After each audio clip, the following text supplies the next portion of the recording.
श्री कृष्ण गोविंद हरे मुरारी, हे नाथ नारायण वासुदेवा। राधे राधे मेरे प्यारे भाई बहनों, बंधुओं, अमर भजन चैनल पर आपका स्वागत है। भक्तजनों, मैं आज आपको माघ मास की कथा का 20वां अध्याय सुना रही हूँ। माघ मास में रोजाना माघ मास की महत्तम की कथा सुने अवश्य और अपने जीवन को सफल बनाएं। राधे राधे मेरे बहनों। लोमस जी बोले, जिस वन में पिशाच मोक्ष हुआ था उसका द्रविण राजा मित्र था। वह परम वीर पराक्रमी, शस्त्रास्त्र का ज्ञाता और परम ऐश्वर्यवान था। स्वर्ण रतन से उनका कोष भरपूर था। उसके सहस्त्रों पटरानियां थी। वह स्त्रियों से वशीभूत रहता, कामुक, लोभी एवं महाक्रोधी था।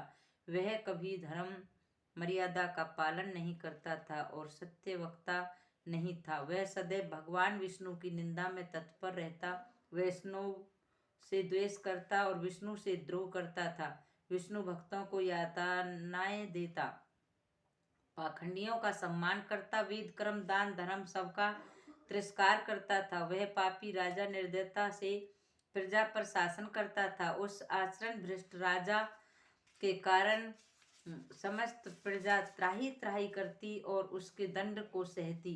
जब उस राजा की मृत्यु हुई तो उसका दाह संस्कार आदि क्रियाएं वेदोक्त विधि से संपन्न न हो सकी।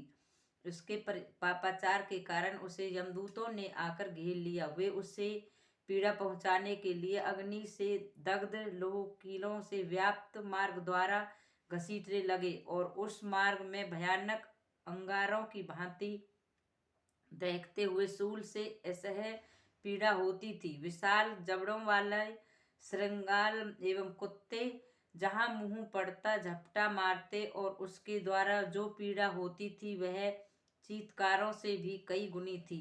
जैसे तैसे वह इस महान पीड़ा को सहन करता हुआ यमलोक पहुंचा। सर्व तमिस्त नरक में उसके बाद उसे अंध तमिस्त में डाला गया। उसके दुख सहन करने के बाद रौरव नरक में डाला गया। फिर उसे महारौरव नरक में डाला गया। महारौरव के बाद उसे राजा को सूत्र आदि नरकों में यातना दी गई। पीड़ा के कारण वह राजा मूर्छित हो गया। जब वह चैतन्य हुआ तो उसे महावीची में डाला गया। उसके बाद उसे तापन में डाला गया। तत्पश्चात संप्रतापन में डाला गया। संप्रतापन में वह दुखाग्नि के में जलता हुआ अत्यंत व्याकुल हो गया। क्रम से उसे संताप में डाला गया। फिर कोमल में यातनाएं दी गई। बाद में कुंडमल में डाला गया। फिर उसे पूर्ति भूतिक नरक में डाला गया। लोह सकु मंगी यंत्र के दुर्गम मार्ग से घसीटकर उसे सालमली मार्ग से भयानक नदी में फेंका गया।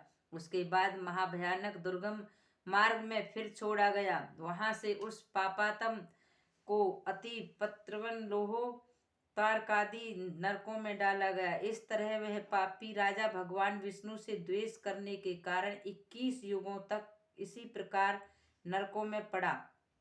यातनाएं भोग कर जब वह बाहर निकला तो उसे गिरिराज पर पिशाच योनि प्राप्त हुई। वह महाभयानक पिशाच उस मेरु पर्वत पर वनों में चारों ओर घूमता रहता था।